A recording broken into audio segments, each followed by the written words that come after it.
오늘 본문의 말씀을 가지고 염려를 이기는 천국 백성이라는 제목으로 하나님 말씀 전하도록 하겠습니다.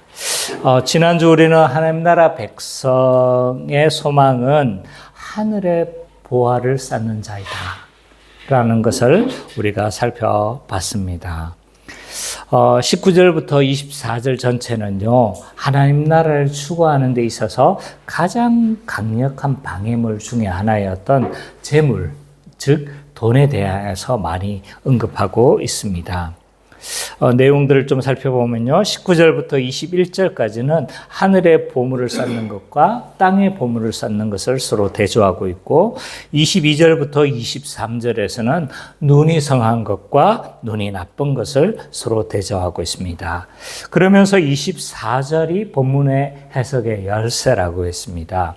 너희가 하나님과 재물을 겸하여 섬기지 못하느니라 라고 이렇게 하면서 다 이것에 뭔 거예요? 대조였다라는 것을 알 수가 있죠. 그래서 하나님을 섬기는 것과 재물을 섬기는 것이 각각 다 대조가 되는 거죠. 그래서 마치 서로 다른 본문이 무작위로 연결되어져 있는 것처럼 보여지지만 사실은 하나의 주제였다. 그래서 우리의 소망을 어디에 둘 것인가? 돈이냐? 하나님이냐? 이것을 결정하라는 내용이었죠. 이러한 관점에서 19절과 21절을 좀 살펴보면 땅의 보물을 쌓는다는 것은 자기를 위해서 재물을 사용하고 자기 자신을 위한 어떤 재물을 사용하는 것을 잘 상징해 주고 있죠. 또 하늘의 보물을 쌓는다는 것은 이 재물을 하나님 나라를 위해서 사용하는 것을 의미한다. 그런데 우리가 땅에다가 이 보물을 쌓지 말아야 될 이유가 있다고 했어요. 그건 뭐였습니까? 19절에 보니까 좀이나 동록이 그것을 뭐 한다고 했어요? 파괴한다고 했죠. 그래서 이런 것들은 영원하지 못하고 언젠가는 없어지는 것이라는 거죠. 그래서 우리가 이 땅에 재물을 쌓을 때 결국은 영원하지 않고 썩어 없어지는 것이기 때문에 이것에 너무 우리는 과도하게 집착해서는 안 된다는 거예요. 물론 우리가 이 땅에 살아가면서 필요한 돈들이 있죠. 그러한 돈들을 우리가 어느 정도 벌어야 되고 나 자신에 대한 책임의 정도를 우리는 벌어야 하겠지만, 그러나 이것에 매여서 지배되어서 우리가 과도하게 쫓아 살아가게 될 때 결국은 이제 멸망하는 인생으로 가는 거죠.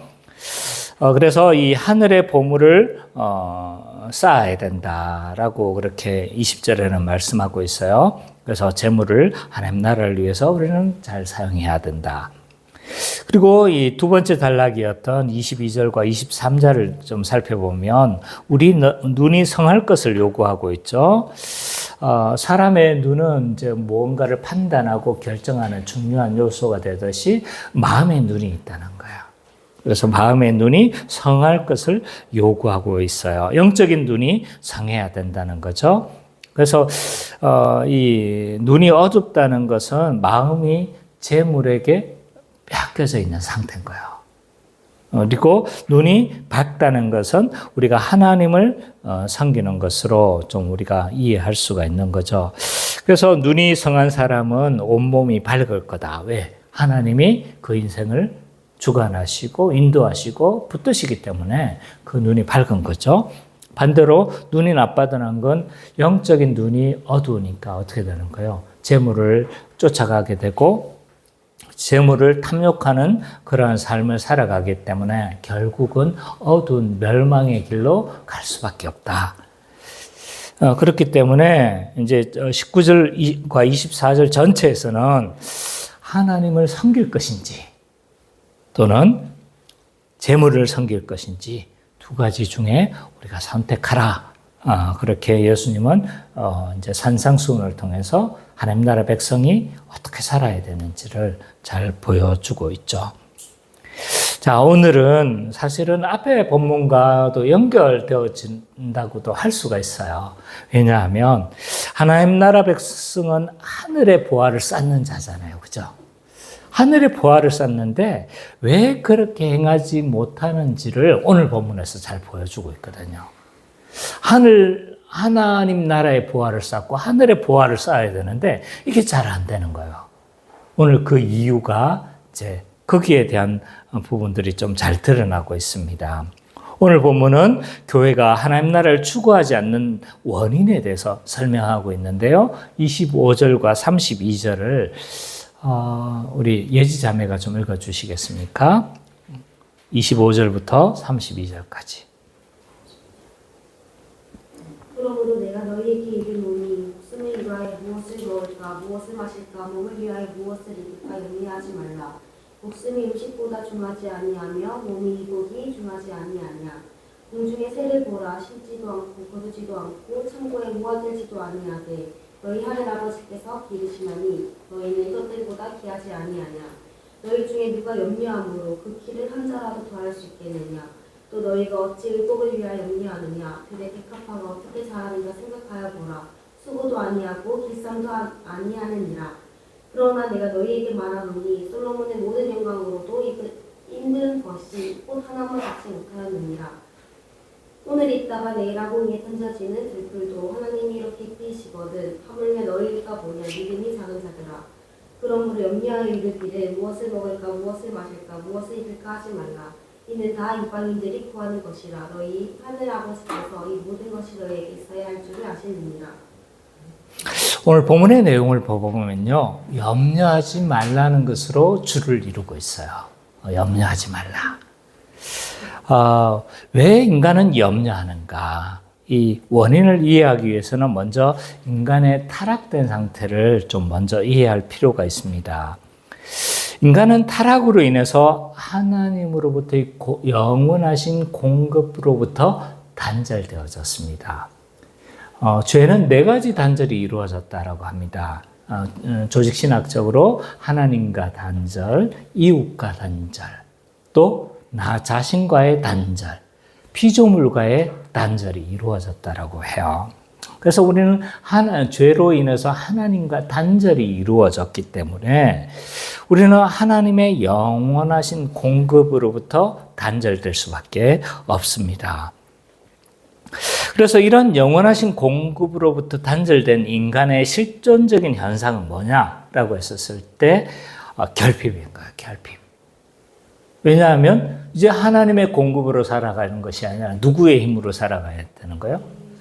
자기 자신의 힘으로 살아가야 되니까 인간은 유한자란 말이에요. 그러다 보니까 여러 가지 결핍의 현상을 느낄 수밖에 없다는 겁니다. 그래서 이 인간은 하나님으로부터 독립하면 자유롭고 또 이거 하나님으로부터 독립하면 행복할 것으로 그렇게 생각을 했는데 심각한 결핍의 현상을 경험하게 되어집니다. 이것은 마치 대지에서 뿌리가 뽑힌 나무와 같은 현상인 거죠. 그래서 이 나무가 어디에서 그 대지에 영원한 이 대지에 영양분을 공급받고 이렇게 해야 되는데 뿌리가 뽑힌 거죠. 태풍으로 인해서 확 불어가지고 뿌리가 뽑히면 어떻게 됩니까? 얘는 살았으나 곧 죽을 몸인 거죠, 그렇죠? 그래서 이 영원하신 공급으로부터 뽑혀져 버리니까 이 결핍을 경험할 수밖에 없다.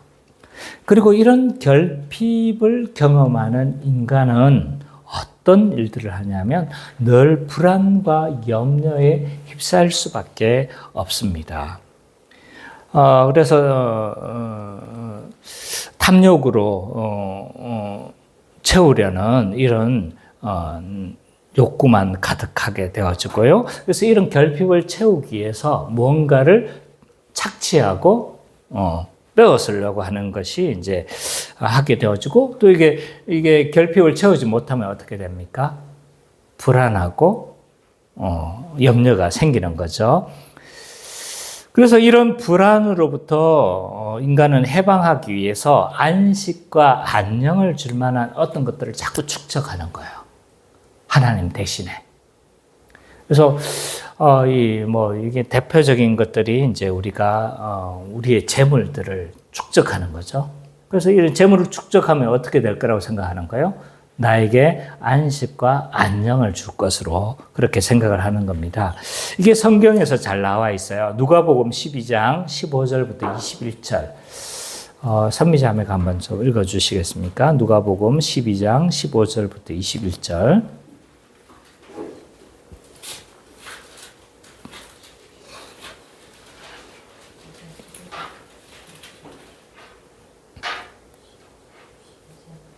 누가복음 12장 15절부터 21절 읽어주십시오.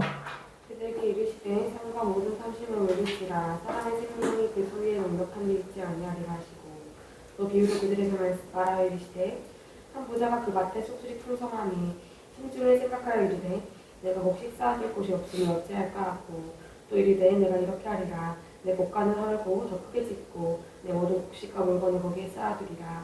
또 내가 내 영혼에게 이르되 영혼아 너를 쓸 물건을 많이 쌓아두었으니 평안히 쉬고 먹고 마시고 즐거워하자 하리라 하되 하나님은 이르시되 어리석은 자여 오늘 밤에 네 영혼을 도로 찾으리니 그러면 이 준비한 것이 누구의 것이 되겠느냐 하셨으니 자기를 위하여 재물을 쌓아두고 하나님께 대하여 부여하지 못한 자가 이와 같으리라. 오늘 본문에 보니까 누가복음의 본문을 보니까 부자 농부가 나옵니다. 이 부자 농부는요 굉장히 큰 부자였습니다. 그래서 이 모든 소유를 큰 창고에다 넣어놓고 넉넉하게 그렇게 살았던 사람이었습니다. 그런데 그의 소출이 어떤 거예요? 엄청나게 소출이 많아졌던 거죠. 우리 시대하고 똑같은 것 같아요. 부자는 더 부자가 된다. 가난한 사람은 또 가난한, 우리 시대하고 거의 다르지 않는 것 같은데, 그래서 이 부자였는데 굉장히 많은 소출이 늘어난 거예요. 그러면 이 소출이 거두어진 걸 이 사람이 충분하게 쌓였음에도 불구하고 어떻게 하는 거예요? 이것을 나눠주거나 이러지를 않는 거예요. 어떻게 하겠다는 거예요? 창고를 더 크게 하겠다는 거예요. 창고를 더 크게. 우리 시대하고 똑같지 않습니까? 그래서 이 낙수 효과가 이루어질 거라고 생각하는데 이건 환상이에요. 절대로 이 경제 원리에서 낙수해가지고 이 기업이 잘 되면 이것이 퍼질 거라고 생각을 하는데 사실은 이게 퍼지지 않고요. 어떻게 하는 거예요? 더 큰 그릇을 만들어 버릴 거예요. 그래서 낙수 효과는 사실은 내가 왜 갑자기 이런 이야기를 하죠? 환상에 불과하다. 그러나 어쨌든 이 농부도 어떻게 한 거예요? 더 많아지니까 이것을 흘려보내는 것이 아니라 어떻게 하는 거죠?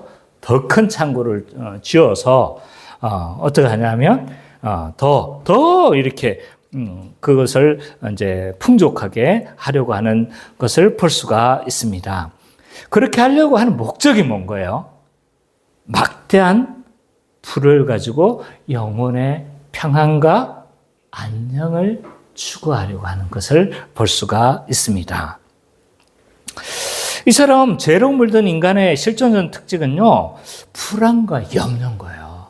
그래서 이 불안과 염려를 한 거예요. 달래기 위해서 불을 축적하고 뭔가를 계속적으로 축적하는 거예요. 나에게 안녕을 줄 만한 어떤 것들을 자꾸 축적하지만 축적한다고 해서 이것이 해소가 되는 게 아니라는 거예요. 또 더 축적하고 또 더 많은 것들을 축적해서 그 불안들을 끝까지 이제 메우려고 하는 거죠. 이처럼 인간은요, 이 죄로 물든 인간의 실존적인 특징은 불안과 염려를 특징으로 한다라고 할 수가 있습니다. 그래서 그런지요, 오늘 예수님은 뭐라고 말씀하시는 거예요? 하나님 나라 백성에게 여러 말씀을 통해서, 많은 말씀을 통해서 오늘 산상수훈 본문입니다. 말씀을 통해서 뭐 하지 말라고 계속 말씀하고 계세요? 염려하지 말라고 이야기를 하는 거예요. 25절부터 32절까지가 계속 염려하지 말라라고 계속 이야기를 하는 거예요. 근데 예수님은 염려하지 말아야 될 이유에 대해서 여러 가지로 설명하세요. 몇 가지를 이제 본문에 나타난 염려하지 말아야 될 이유가 드러나 있어요. 25절을 우리가 한번 같이 읽어볼까요? 시작. 목숨을 위하여 무엇을 먹을까, 무엇을 마실까, 몸을 위하여 무엇을 입을까 염려하지 말라. 목숨이 음식보다 중하지 아니하며 몸이 의복보다 중하지 아니하냐. 25절을 봐보면요, 왜 우리가 염려하지 말아야 되는가에 대한 이유가 한 가지가 드러나고 있어요. 그건 뭐냐면 우리가 염려해서 아니면요, 뭘 하지 못한다는 거예요? 진짜 중요한 것을 추구하지 못한다는 거예요. 자, 25절을 보면 이제 이 염려하지 말아야 될 이유를 좀 설명하고 있는데요. 목숨과 몸이 뭐보다 더 중요하다고 이야기를 해요? 음식과 옷보다 더 중요하다고 이야기를 하는 거예요. 사실은 음식과 옷은 뭘 보호하기 위한 거예요? 몸을 보호하고 그러니까 목숨을 살리기 위한 수단이잖아요. 그죠? 근데 여기에 대한 과도한 염려는 어떻게 해야 되는 거예요? 뭐가 더 중요하다는 거예요? 예수님은 몸과 목숨이 더 중요한 것처럼 이 다른 어떤 것에 과도하게 염려를 하면 뭘 할 수 있다는 거예요? 더 중요한 것을 놓칠 수 있다라는 것을 예수님은 설명을 하고 있습니다. 이것은 하나의 비유인 거죠. 우리도 마찬가지인 거예요. 우리가 먹고 사는 것에 지나친 염려를 하다 보면 먹고 사는 것은 우리가 생계를 살아가고 우리가 삶을 유지하는 데 필요한 거잖아요. 그죠? 근데 이것에 과도하게 염려하게 되면 뭘 하지 못할 수 있는 거예요? 하나님 나라 백성이 다른 걸 중요한 것을 하지 못할 수 있다는 거예요. 그게 뭔 거예요? 오늘 문맥상으로 보면 하나님 나라를 구하지 못할 수 있다는 거예요. 과도한 염려는, 먹고 사는 것에 대한 과도한 염려는 이 하나님 나라의 최대의 걸림돌이 되어지고, 정작 중요한, 우리가 하나님 나라를 구하며 살아가는 자가 하나님 나라 백성인데 하나님 나라를 구하지 못하며 살아갈 수 있는 이런 문제가 발생할 수 있다는 것을 보여주고 있는 거죠. 실제로 인간관계에서도 이건 문제가 생겨요. 먹고 사는 것에 과도한 염려를 하게 되면 우리는 무슨 노릇을 못할 수 있습니까? 세상 사람들이 말하는 것처럼 돈에 너무 집착한 사람을 보면 뭘 못하는 거예요? 사람 노릇을 못하는 거예요. 다른 사람, 주변의 사람들을 돌보고, 형제를 돌보고, 부모를 돌보고, 이웃을 돌봐야 되는데, 뭐 하는 거예요? 이걸 못 하는 거죠. 그죠? 그래서 이게 지나친 염려는 우리가 사람 노릇을 못하고, 더더욱 나가서 뭘 못할 수 있는 거죠? 하나님 나라를 추구하지 못하는 것으로 나타날 수 있다는 것을 예수님은 교훈해 주고 있습니다. 또 이 예수님은 왜 하나님 나라 백성이 왜 염려하지 말아야 되는가를 이야기해 주고 있는데 27절에 보면 염려는 우리의 상황을 하나도 개선하지 못한다는 거예요. 27절 한번 읽어볼까요? 시작. 될 수 있겠느냐. 염려한다고 해가지고 있잖아요. 어떤 상황들이 개선되지 않는다는 거예요. 이 한자로 번역된 헬라어는 페쿤인데요. 히브리어로는 큐빗인 거예요. 그러니까 큐빗이 어느 정도의 길이냐면요. 구약에 이제 성전이나 성전 기물을 말할 때 항상 큐빗을 말하거든요. 큐빗이, 자, 저 좀 보세요. 여기에서 여기까지 사이를 말합니다. 그래서 한 큐빗, 보통 나는 손이 좀 길죠? 한 50cm 될까요? 그래서 보통 이제 40cm, 45cm 이렇게 보는데, 그래서 한 자로 표현되는 게 이제 우리가 염려한다고 뭐 할 수 있다는 거예요? 45cm나 더 커질 수 있겠느냐, 이렇게 의역할 수 있어요. 그럼 얼마나 좋겠습니까? 염려해가지고 키가 커지면 얼마나 좋겠어요. 그러나 그렇지 않다는 거예요. 우리가 염려하지 말아야 될 이유는 뭐냐 하면 염려한다고 해가지고 우리의 상황이 개선되거나 나아지지 않는다는 거예요. 또 하나 더 예수님은 더 이야기를 하고 있어요. 하나님 나라 백성은 왜 염려하지 말아야 되는가라고 했었을 때 28절과 30절에 보면요. 하나님 나라 백성이 염려하지 말아야 될 이유가 하나 더 등장하고 있는데 하나님이 우리를 뭐 하신다는 거요? 돌보신다는 거예요. 우리 은찬이가 한번 읽어주실래요? 28절부터 30절. 너희가 지혜로 위하여면 들의 값과 어떻게 잘하는가 생각하거나 수고도 아니고 계산도 아니고 그러면 너희가 소용이 모든 것도 이룰 것이 다음은 아침에 잘 된다. 오늘 있다가 네가 너희 이방도에 전해지는 제풀도 하나님이 이렇게 이끄시는데 하물며 너희 이룰까 보냐 믿음이 작으니까. 예. 오늘 본문의 28절과 30절에 보니까요, 공중의 새는 농사를 짓지 않는데요. 근데 그럼에도 불구하고 하나님은 공중의 새를 뭐 하신다는 거예요? 먹이신다고 이야기를 하죠. 들의 백합화는요, 이 공중의 새보다 더 수동적인 존재 아닙니까? 그냥 땅에서 딱 이래가지고 이렇게 살아가야 되는 존재인데 이 수동적이고 연약해 보이는 이 들의 백합화도 근데 누구보다 더 솔로몬의 옥보다 더 화려하게 무엇하신다는 거예요? 입히신다는 거예요. 그래서 하나님은 뭐라고 이야기를 하고 있냐면 봐라, 공중의 새도 내가 먹이고 들의 백합화도 내가 입히는데 하물며 너일까 보냐 이렇게 말하고 있는 거예요. 저 들의 백합화도 내가 먹이고 저 들의 이 공중의 새도 내가 먹이는데 내가 너희를 그냥 내버려 둘 것 같아 이 이야기인 거죠. 하나님은 우리를 얼마나 소중하게 여깁니까? 얼마나 소중하게 여기는지 몰라요. 유일하게 인간을 하나님의 형상으로 지으셨단 말이에요. 하나님의 형상으로 지었다는 건 하나님을 닮은 존재로 만드셨다는 거예요. 하나님이 창조하셨던 것처럼 우리도 창조적인 존재인 거예요.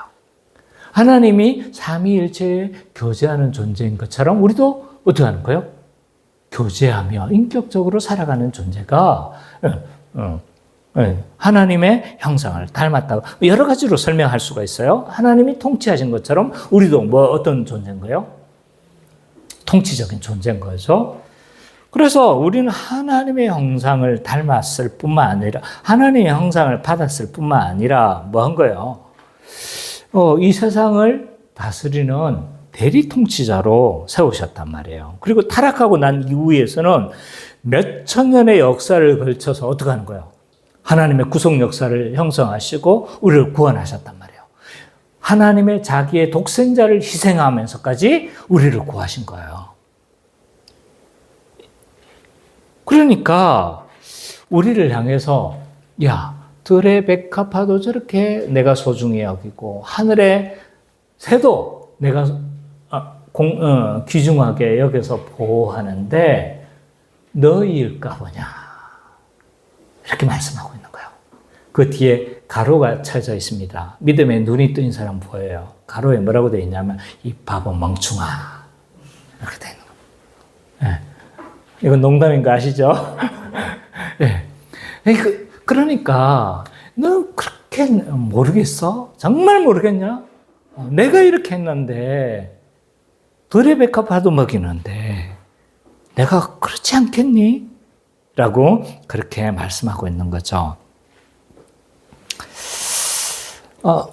그래서 이제 우리가 염려하지 말아야 될 이유에 대해서 쭉 설명을 하시는 거죠. 그러면 우리는 하나님을 믿고 하나님의 자녀가 되어졌는데 왜 염려에 휩싸일까? 염려에 우리는 휩싸일까요? 왜 우리는 염려에 휩싸이는 걸까요? 하나님의 자녀도 됐고 하나님 나를 먹이신다는 거 다 아는데 왜 우리는 염려에 휩싸이는 겁니까? 오늘 본문에 나와 있어요. 오늘 본문에 보니까 오늘 본문에서 언급하고 있는 것처럼 염려는 뭐의 부재에서 생기는 거예요? 믿음의 부재에서 생기는 거예요. 믿음이 없는 자들아. 이 염려에 휩싸이는 사람들을 예수님은 뭐라고 평가하는 거예요? 믿음이 없는 자들이다라고 평가하는 거예요. 하나님이 먹이시고 하나님이 공급하신다는 사실을 뭐 하는 거예요? 의심하고 믿지 못하는 거예요. 그러니까 염려에 휩싸이는 겁니다. 그래서 염려는 믿음의 부재에서 발생하는 거다라고 말을 할 수가 있습니다. 그래서 하나님이 나를 입히시고 먹이시는 것에 대한 믿음이 없기 때문에 염려에 휩싸입니다. 유튜브에 보니까 이래요.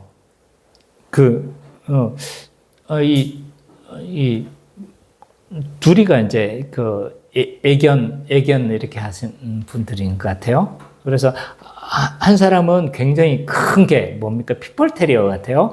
그 개 견종 이름을 정확하게 모르겠는데 큰 개인 거예요. 핏볼 테리어 뭐 아주 막 사납게 생긴 개였어요. 근데 하나는 굉장히 좀 작은 치와와 같이 굉장히 작은 개였어요. 근데 누가 더 사나웠을까요? 치와와가 더 사나운 막 하면서 그러는 거예요. 근데 왜 이 개가 이렇게 사나웠을까요? 왜냐하면 뒤에 누가 있었던가요? 주인이 함께 있다는 걸, 주인이 나를 지켜줄 거라는 걸 확신이 있었던 것 같아요. 그러니까 엄청 이게 막 사납게 한 거죠. 이 개도 믿음이 있으니까 뭐 한 거예요? 굉장히 담대해지는 거예요. 근데 우리가 하나님의 공급하심에 대한 믿음이 있으면 우리는 어떡한가요? 우리가 여러 상황에서도 이 그 치와가 그렇게 주인이 있다는 걸 알고 그렇게 담대했던 것처럼 우리도 담대할 수 있을 거예요. 근데 하나님이 공급하신다는 사실을 믿지 못하면 어떻게 되는 거죠? 안절부절인 거야, 안절부절. 하나님이 나를 굶기시지는 않을까? 하나님이 나를 망하게 하시지는 않을까? 그렇게 되어지는 거죠. 그래서 이 신자가 먹고 사는 것에 대해서 너무 과도하게 휩싸여져 있다라는 것은 뭐의 반증이냐면 하나님에 대한 믿음이 지금 결여되어져 있다는 것을 잘 좀 보여주고 있는 거죠. 믿음의 부재가 지금 일어나고 있다. 곧 그 말은 다른 말이기도 해요. 하나님 나라를 구할 수 없는 상태가 되어졌다라는 것과 같은 거죠. 그러므로 염려는 누가 하는 것이다? 32절에 보니까 이방인들이 하는 것이다 라고 그렇게 말씀하고 있습니다. 이는 다 이방인들이 구하는 것이라. 왜 이방인들은 먹고 사는 것에 대한 염려를 합니까? 왜냐하면 그들은 하나님이 없는 자들인 거예요. 스스로의 주인이 누굽니까? 자기 자신인 거죠. 그러니까 먹고 사는 문제가 다 누구에게 달려 있는 겁니까? 자기 자신에게 달려 있으니까 염려할 수밖에 없는 거예요. 자기가 열심히 하면 되는 거고. 그래서 그들은 염려할 수밖에 없는 구조예요. 그래서 이방인들이나 그렇게 염려하는 거다. 너희는 누구의 자녀라는 거예요? 나의 자녀이니까 염려할 필요가 없다. 염려하는 것은 곧 이방인이 하는 것이다 라고 예수님은 말을 하고 있습니다. 그래서 성도는 먼저 구해야 될 게 뭐라고 이야기를 합니까? 먹고 사는 건 내가 책임질 거야 라고 하시면서 너희가 구해야 될 건 뭐라는 거예요? 33절에 그런즉 너희는 먼저 그의 나라와 그의 의를 구하라. 그리하면 이 모든 것 먹고 사는 모든 것은 누가 책임지신다는 거예요? 모든 것을 내가 너희에게 더하시리라 라고 그렇게 이야기를 하고 있는 거죠. 그래서 25절과 32절을 좀 한 문장으로 만들고 핵심을 좀 표현해 보자면 교회는 먹고 사는 염려에서 벗어나 하나님 나라를 구하는 자들이다 라고 말을 할 수 있는 거죠. 자, 오늘 이 말씀이 오늘 우리에게 어떻게 적용되어지는지에 대해서 살펴보았으면 좋겠습니다. 첫 번째로, 교회는 염려가 믿음의 부재에서 발생한다는 사실을 알아야 합니다. 그냥 이 환경이 어려워서 환경이 지금 힘들기 때문에 염려한다고 생각하시지만 사실은 환경의 문제가 아니라 뭐가 부재한가요? 믿음이 지금 부재한 상태다라는 것을 알아야 합니다. 이 성도가 가장 조심해야 될 것 중에 하나는 뭐냐 하면 하나님에 대한 이 섭리에 대한 믿음이 허물어질 때 가장 주의해야 합니다. 엘리야는 믿음의 사람이었죠. 이 엘리야는요, 대단한 사람이었습니다. 이 엘리야의 기도로 3년이 넘도록 비가 내리지 않았습니다.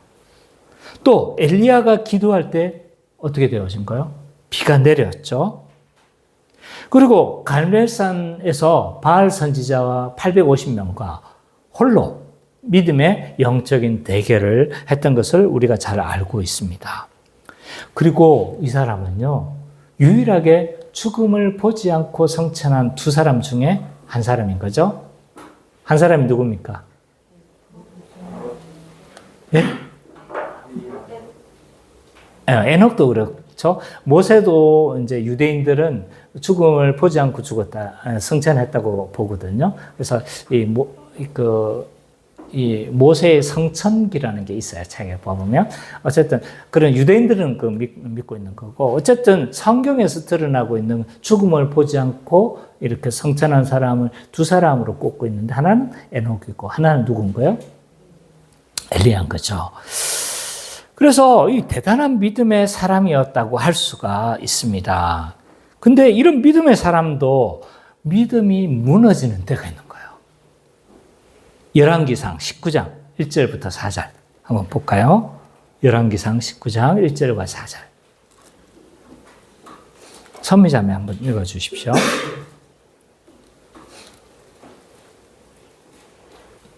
성민이 안 읽었나요?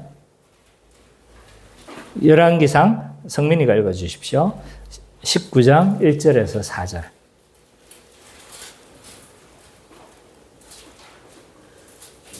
아합이 엘리야가 행한 모든 일과 그가 어떻게 모든 선지자를 칼로 죽였는지를 이세벨에게 말하니 이세벨이 사신을 엘리야에게 보내어 이르되 내가 내일 이맘때에는 반드시 내 생명을 저 사람들 중 한 사람의 생명과 같지 하리라. 그렇게 하지 아니하면 신들이 내게 벌 위에 벌을 내림이 마땅하니라 한지라. 그가 이 형편을 보고 일어나 자기의 생명을 위해 도망하여 유다에 속한 브엘세바에 이르러 자기 사환을 그곳에 머물게 하고 자기 자신은 광야로 들어가 하룻길쯤 가서 한 로뎀 나무에 앉아서 자기가 죽기를 원하여 이르되 여호와여 넉넉하오니 지금 내 생명을 거두시옵소서. 너는 내 조상들보다 낫지 못하나이다 하고. 예.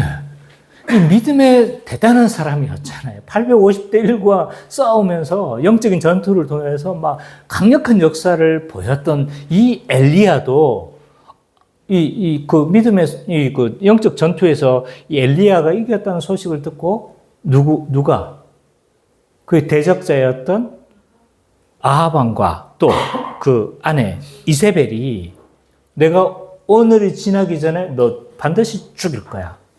너 죽이지 못하면 신들이 나를 벌할 거야. 라고 하면서 반드시 죽일 것에 대해서 뭐 합니까? 맹세를 하죠. 이 소식을 들은 엘리야가 어떡합니까? 완전히 낙담해 버립니다. 하나님이 함께 하심을 전혀 기억하지 못하는 거예요. 확 무너져 버리는 거죠. 그래서 이렇게 사느니 차라리 죽는 게 낫겠다라고 고백하면서 이 로뎀나무 밑에서 그렇게 죽기를 청하고 있습니다. 그는 하나님을 철저하게 경험한 사람이지만 지금은 믿음이 어떤 상태인가요? 실종된 상태인가요? 언제 우리의 믿음이 무너집니까? 언제 이런 하나님에 대한 신뢰가 무너집니까? 언제 우리가 영적인 고갈의 상태에 이릅니까?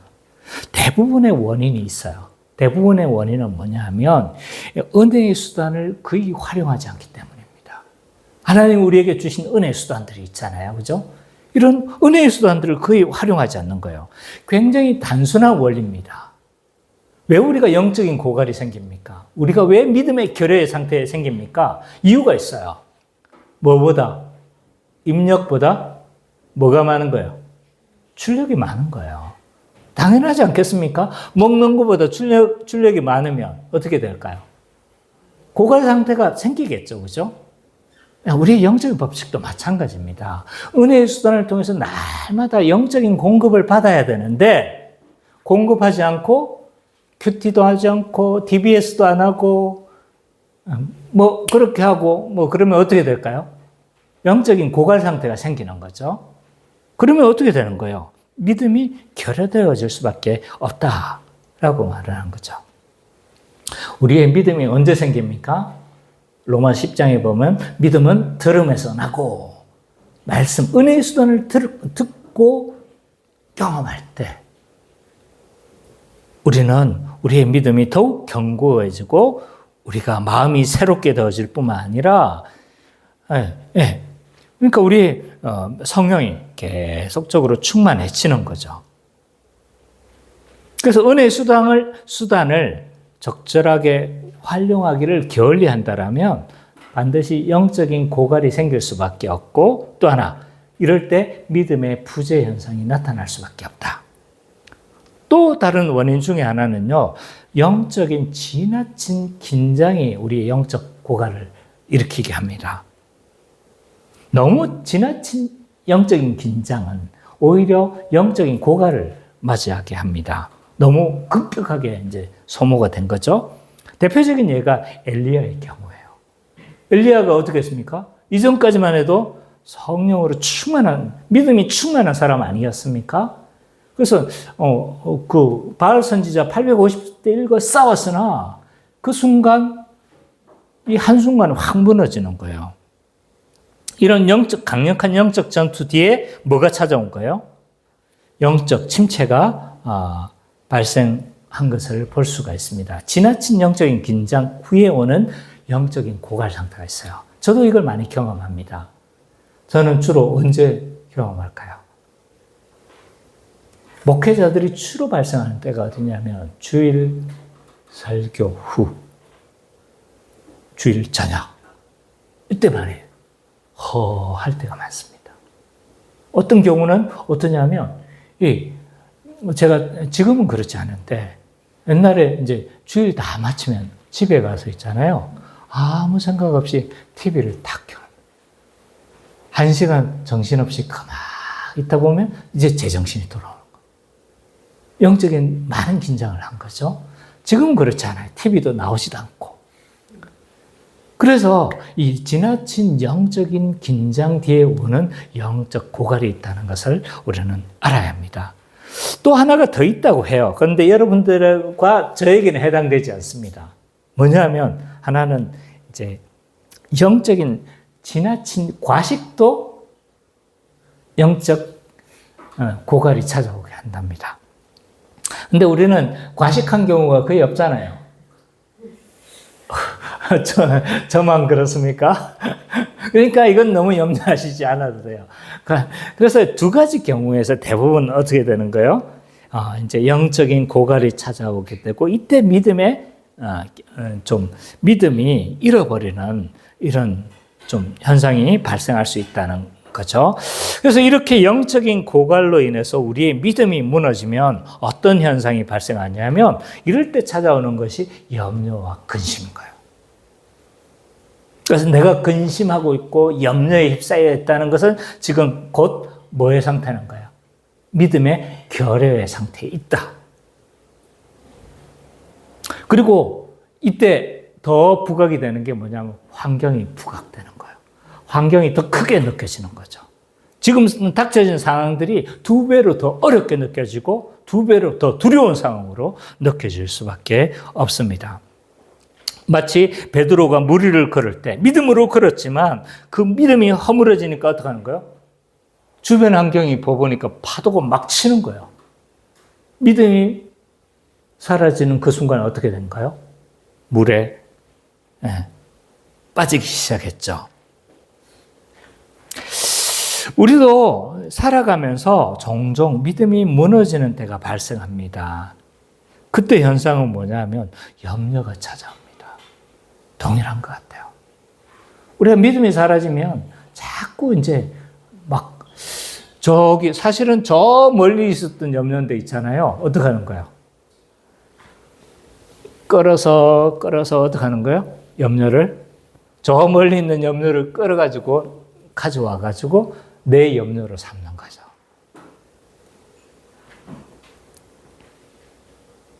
이런 점, 저의 예를 들자면요. 이제 믿음이 사라지면 영적인 고갈이 생기고 막 믿음이 결여가 되면 어떤 현상이 되냐면 염려가 찾아오는 거예요. 10년이 지나도 특히 지금은 좀 낫지만 선미자매랑 홀로 예배를 드렸었을 때 10년 이후에도 저러면 어떡하지? 이런 두려움이 찾아오는 거죠. 염려도 찾아오는 거예요. 그리고 믿음이 결여되어지면 또 어떤 염려가 찾아오냐면요. 한 20명 이상 우리 옛날에 예배를 드렸거든요. 초창기에. 근데 또 다 나가면 어떡하지? 이런 염려가 찾아오는 거예요. 교회가 무너지면 어떡하지? 믿음이 사라지면 어떻게 되냐? 통장 잔고를 보니까 얼마 없네. 인간적인 염려가 생겨나기 시작하는 거죠. 믿음이 사라지면요, 환경이 나를 잠식해버려요. 이런 모든 염려는 실제적인 원인은 무엇 때문인가요? 믿음의 결여에서 발생하는 거다. 라는 사실을 우리는 잘 알아야 합니다. 두 번째로, 교회는 이러한 염려에 휩싸일 때 하나님 나라를 구할 수 없음을 알아야 합니다. 염려에 휩싸이면요, 그때부터는 하나님 나라는 요원한 것이 되어져 버립니다. 믿음의 부재로 염려에 휩싸이면요, 하나님 나라를 추구하기가 어려워집니다. 노후에 대한 지나친 염려가 생기고 걱정이 생기면 어떻게 할까요? 김기혜 성도님, 노후에 대한 염려가 생기면 어떻게 하시겠습니까? 가장 소극적인 방식은 저축을 많이 해놓겠죠, 그죠? 틀렸다는 말이 아니에요. 노후 준비해야 됩니다. 제 뉘앙스를 잘 읽어야 돼요. 가장 소극적인 방식은 어떻게 합니까? 통장에 자꾸 불어나는 걸 보면서 어떻게 하는 거예요? 점점 안심하고. 근데, 이거 가지고 될까? 또 계속 축적하겠죠, 그죠? 그리고 또 더 적극적인 방식은 뭐 하겠습니까? 너무 환경에 지배되어지고 이 노후에 대한 두려움이 지나치게 나를 잠식하게 되어지면 어떤 현상이 되죠? 온갖 재테크에 몰입하게 되겠죠. 부동산으로 돈을 불릴까? 주식으로 돈을 불릴까? 비트코인 채굴을 해봐? 이런 온갖 재테크에 몰입하게 되어질 것이고 이것이 나의 온통, 나의 관심사고 나를 지배하는 이러한 상황으로 가게 되어질 겁니다. 왜냐하면 이런 두려움은요, 주님의 공급하심을 뭐하지 못하기 때문에 믿지 못하기 때문인 거죠. 물론 뭘 하셔야 되는 거예요? 미래, 노후는 준비해야 됩니까? 안 해야 됩니까? 해야 됩니다. 저도 준비하고 있어요. 저도 내가 사례를 안 받지만 유일하게 받는 돈이 있어요. 교회에서 받는 돈이. 국민연금증 넣고 있는 거예요. 저도 하고 있어요. 여러분도 하셔야 돼요. 이게 아무 준비하지 말라는 말이 아닌 거예요. 그러나 너무 지나친 두려움으로 인해서 이 모든 것이 나의 관심사가 되어지고 하나님 나라를 위해서 아무것도 하지 못하는 상태를 주의하라는 거예요.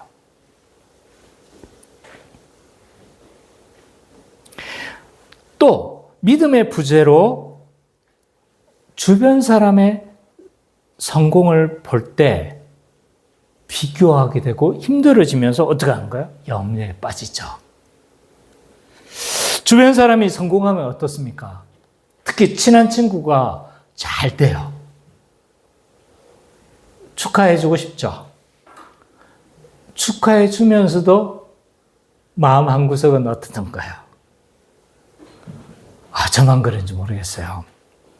자, 제 이야기를 한번 해보도록 하겠습니다. 제가 친하게 여기는 몇몇 동료 목사님들이 있습니다. 다 개척을 했어요. 다 고만고만합니다. 규모도 고만고만합니다. 근데 한 교회에 세 가족이 막 들어와가지고 굉장히 행복하면 제가 뭐라고 할까요? 저 축하해 줍니다. 저도. 와, 메가처치가 됐네. 막 하면서 뭐 한 거예요. 그러니까 축하를 해줘요. 한 가족 들어왔음에도 불구하고 메가처치가 됐다고 막 이렇게 축하를 해줘요. 근데 제가 좀 한 곳에는 뭐가 있냐면 서늘함이 몰려요. 왜 나는 안 오지? 이런 서늘함이 오게 됩니다. 왜 나는 이렇지? 이것 때문에 제가 무너지진 않아요. 이것 때문에 무너지진 않지만 만약 여기에 대한 두려움에 지나치게 쌓이게 된다면 어떻게 할까요? 불이한 방법, 옳지 못한 방법으로라도 써서 어떻게 하겠다는 거예요? 교회를 성장시키려고 할 거예요. 메시지를 타협할 겁니다. 메시지, 듣기 좋아하는 메시지로 할 거고, 가끔 내 메시지는 항상 듣기 좋은 메시지는 아니잖아요. 그죠? 여러분들이 좋아할 만한 메시지만 저는 전할 수 있어요. 할 수 있다니까요, 저도. 그게 하나님의 방법이 아니라는 걸 알기 때문에 내가 안 하는 것 뿐이지. 이런 두려움에 쌓이면요, 온갖 편법으로 저도 사용하게 될 겁니다. 이상하게 우리는요, 자꾸 주변과의 비교를 통해서 나의 존재감을 확인하려고 해요. 내가 다른 사람보다 좋은 학교에 들어갔다는 것을 통해서 나의 존재감을 확보하려고 하는 거죠. 내가 다른 사람보다 좋은 남편과 결혼했다는 걸 통해서 뭘 하는 거예요? 나의 존재감을 확보하려고 해요. 내가 다른 동료보다 좋은 직장에 들어갔다는 것을 통해서 나의 어떤 존재감을 확보하려고 해요. 빨리 벗어나야 합니다. 나의 존재감은 그렇게 확보되는 게 아닙니다. 이때 내가 뒤처진다고 생각하면요, 염려에 사로잡히게 돼요. 그리고 그때부터는 하나님 나라를 구하기가 어려워집니다. 또 다른 예를 한번 들어볼게요. 나의 믿음이 사라져서 자녀의 미래에 대한 불안감에 휩싸이면 어떻게 될까요? 어떻게 할까요? 나에게 역사하셨던 하나님의 은혜는 다 까먹습니다. 그 자녀에게도 하나님께서 역사하실 것을 믿고 바라보고 믿어주고 기다려줘야 되는데, 이 자녀에 대한 미래가 불안정해 보이면 어떻게 되냐면 온갖 이 자녀가 모든 이 생계 활동을 하는 것에나 뭐 이런 뭐 자격이나 뭐라고 하죠? 그걸 좀 이렇게 무슨 이렇게 스펙이라고 하죠? 스펙 쌓는 것에 온갖 다하게 몰입하게 만들어버리겠죠. 믿음이 사라지면요, 환경이 잠식해버립니다. 그래서 불안으로 말미암아 세상적인 방법을 취하게 되어지고 결국 이러한 염려가 사라지지 않는 한 뭘 구하는 것도 어렵다? 하나님 나라를 구하는 것도 불가능하다. 그래서 이 믿음의 부재는 염려를 낳고 염려에 휩싸이면 결국은 하나님 나라를 구하는 것은 어려워. 그래서 예수님은 뭐라고 말씀하시는 거예요? 염려하지 말라는 거예요. 왜? 염려할 때 하나님 나라를 구하지 못하기 때문입니다. 그러므로 세 번째, 교회는 믿음으로 염려를 버리고 하나님 나라를 추구해야 합니다. 교회는 이미와 아직 가운데 있기 때문에 여전히 괴로움이 존재할 수밖에 없습니다. 34절에 보면 그러므로 내일 일을 위하여 염려하지 말라. 내일 일은 내일에 염려할 것이요 한날의 괴로움은 그날에 족하니라. 우리가 하나님 나라를 추구한다고 했어요. 있잖아요. 밝은 미래가 등장하고 밝은 미래만 우리 안에 펼쳐질 것으로 기대해서는 안 됩니다. 여전히 우리는요, 하나님 나라를 추구함에도 불구하고 오늘도 내일도 괴로운 일들이 여전히 생길 수밖에 없습니다. 이미 하나님 나라가 왔고 아직 완성되지 않았기 때문에 뭐가 계속 같이 교차가 되는 거예요? 복과 괴로움이 계속 교차되는 인생을 우리는 살아갈 수밖에 없어요.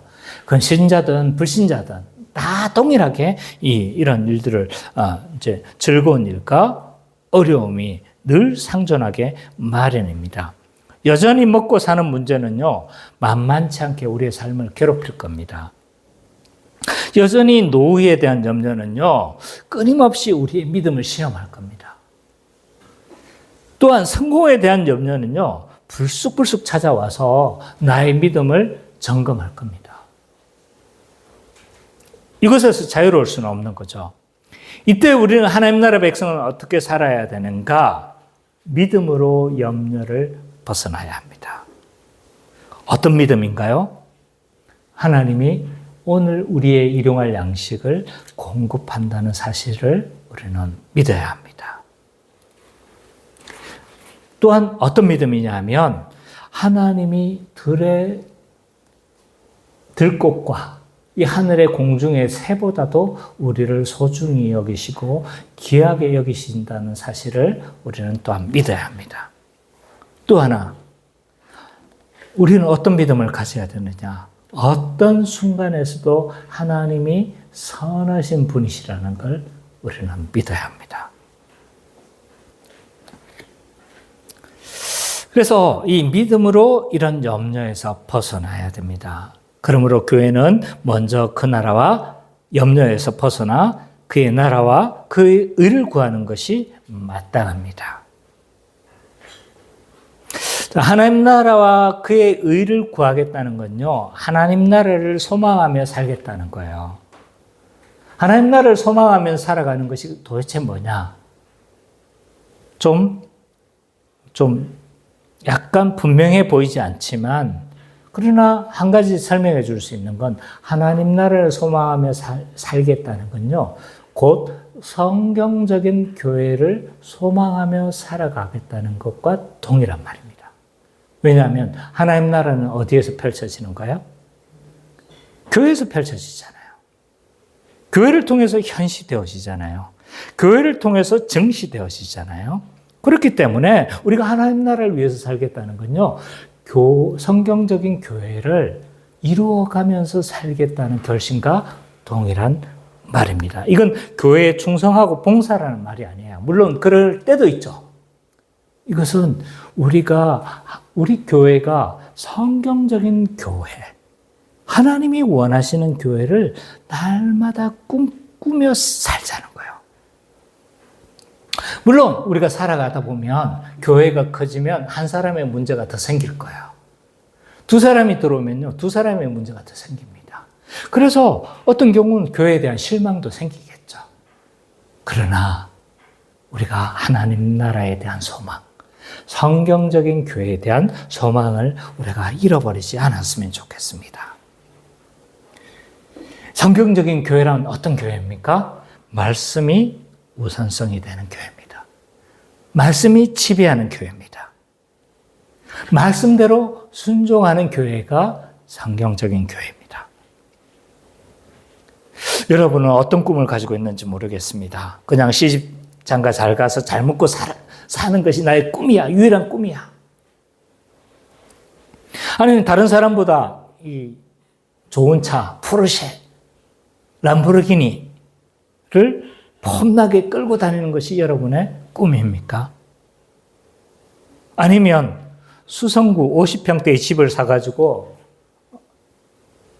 남들 보기에 뻗어나게 살아가는 것이 여러분의 꿈입니까? 나와 우리 교회의 모든 성도들은 하나님의 나라를 추구하며 성경적인 교회를 꿈꾸며 살아갔으면 좋겠습니다. 그렇게 했었을 때 하나님은 우리의 모든 필요한 것들을 우리에게 더하신다고 그렇게 약속하고 있습니다. 그래서 이 하나님은 들의 꽃보다 우리를 더 귀하게 여기시죠. 이 하나님의 공급하심과 섭리하심을 믿으면서 이 세상의 염려를 이기고 믿음으로 말미암아 하나님 나라를 추구하며 살아가는 우리 기쁨의 교회 모든 성도님 되시기를 간절히 축원합니다.